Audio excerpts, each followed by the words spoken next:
ओम साईं राम। आज का साईं वचन बाबा कह रहे हैं, मेरे बच्चे, तुम्हारे चेहरे पर निराशी और उदासी अच्छी नहीं लगती। इसलिए कभी जीवन में निराश ना होना, हताश ना होना, हमेशा आशा का दामन थामे रखना। परिस्थितियां चाहे कैसी भी आए, तुम्हारा विश्वास अटक होना चाहिए।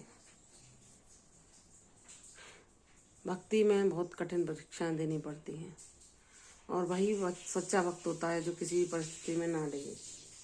आज तो दीपावली का पावन त्योहार है। मैं इस त्योहार पर तुम्हें प्रकाश का आशीर्वाद देता हूँ। तुम्हारे जीवन में बहुत सारा प्रकाश फैले, नई आशाओं के दीप जलें। जीवन में तुम्हारे खुशियाँ, प्रसन्नता और प्रकाश ही प्रकाश हो। मैं तुम्हें इतना प्रकाश प्रदान करूँ, तुम्हारे जीवन को इतना प्रकाशित कर दूँ कि तुम दूसरों के जीवन में भी उजाला भर सको। तुम एक नेक बच्चे हो, तुम किसी का भी अहित नहीं चाहते। तुम्हारा हृदय सबके लिए सद्भावनाओं से भरा है। तुम सपने में भी किसी का बुरा नहीं सोचते हो, न किसी के लिए बुरे भाव अपने मन में लाते हो। तुम अगर क्रोध में या अपने मन से जब कुछ भी एक भोलेपन के नाते किसी से कुछ कह देते हो, लेकिन तुम्हारा हृदय एकदम शीशे की तरह साफ है, उसमें किसी के लिए कोई भी बुरा भाव नहीं है। तुम्हारा यही गुण मुझे सबसे अच्छा लगता है। तुम सबके लिए दया, प्रेम, करुणा अपने हृदय में रखते हो। जहाँ ये गुण बसते हैं वहीं मेरा वास होता है। तो तुम्हारे हृदय में तो मेरा वास है, और मैं सदैव वहाँ पर रहूँगा। और सदैव तुम मेरे कार्य का माध्यम बनोगे। मैं तुम्हारे माध्यम से अपने वह कार्य कराऊंगा। मैं अपने शांति का संदेश तुम्हारे माध्यम से और लोगों को भी पहुंचाऊंगा, ताकि मेरे और बच्चे, मेरे और भक्त जो निराश उदास हैं, उनके जीवन में भी प्रसन्नता और खुशी आ सके। तुम एक ऐसी आशा के किरण बनोगे जो दूसरों के जीवन का अंधकार भी हट सकोगे। मैं तुम्हें वह शक्ति और ऊर्जा प्रदान करूंगा, ताकि यह तुम अपने कार्य को संभव बना सको। मेरे बच्चे, भक्ति मार्ग सहज नहीं है, लेकिन उस पर चलने की शक्ति भी मैं प्रदान करता हूँ।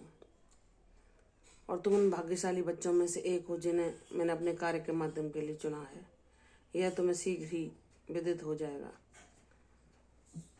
दीपावली के पावन अवसर पर अपने मन को सकारात्मक रखो। अपने जीवन को खुशियों और शांति से भर दो। स्वयं से प्रेम करना सीखो।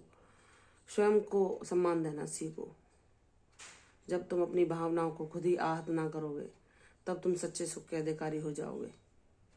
मेरे बच्चे, दुनिया में बहुत सारी खुशियां हैं, बस देखने का तुम्हारा नजरिया सकारात्मक होना चाहिए। तुम अपने जीवन में क्या देखते हो, क्या एकत्र करते हो, यह तुम पर निर्भर करता है। और जब तुम ईश्वर से जुड़े रहोगे तो तुम सकारात्मक चीज़ों को ही ग्रहण करोगे, उनको ही देखोगे और उनको ही सीखोगे, और वही तुम्हारे अंदर संग्रहित होंगी। और अगर तुम किसी को देना भी चाहोगे तो वही ऊर्जा तुम दूसरों को बांटोगे। तो मेरे बच्चे, ईश्वरी ऊर्जा से जुड़ो, खुशियाँ देखो, खुश रहो। अपने मन को हर परिस्थिति में खुश रखने का हर संभव प्रयास करो।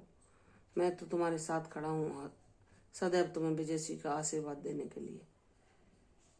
माना कि भक्ति मार्ग सरल नहीं, लेकिन कठिन है, लेकिन उस पर चलने की शक्ति भी मैं ही प्रदान करता हूँ। और मैं हजारों लाखों बच्चों में से कुछ विशेष बच्चों को ही चुनता हूँ इस कार्य के लिए, कि वह मेरे कठिन भक्ति मार्ग पर चलकर उसका पालन करते हुए सब परीक्षाओं में उत्तीर्ण होकर दुनिया के लिए एक उदाहरण बन सकें कि किस प्रकार विपत्तियाँ और कष्ट और परेशानियाँ भी एक भक्त को नहीं डिगा सकती।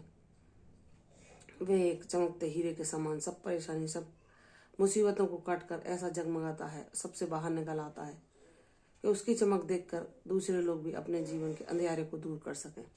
मेरे बच्चे, मैं तुम्हें ऐसा ही बनाऊंगा, वो कोई नूर जिसकी चमक दुनिया देखेगी। तो प्रसन्न रहो, मेरे उपहार तुम्हें अवश्य मिलेंगे। मुझ पर विश्वास करो, विश्वास का दामन न छोड़ना। तुम्हारी जीत अवश्य होगी, सब परिस्थितियां हल हो जाएंगी। तुम्हारे जीवन में सब कुछ संभव होगा जो तुम चाहते हो। मैं तुम्हें सब आशीर्वाद दे रहा हूँ। मेरे आशीर्वादों को अपने दामन में संजो और खुश रहो। तुम्हारा कल्याण होगा। दीर्घायु भव, यशस्वी भव, तेजस्वी भव। प्रसन्न रहो, सदा खुश रहो। कर फिर आऊंगी साईं वचन के साथ। तब तक के लिए ओम साईं राम।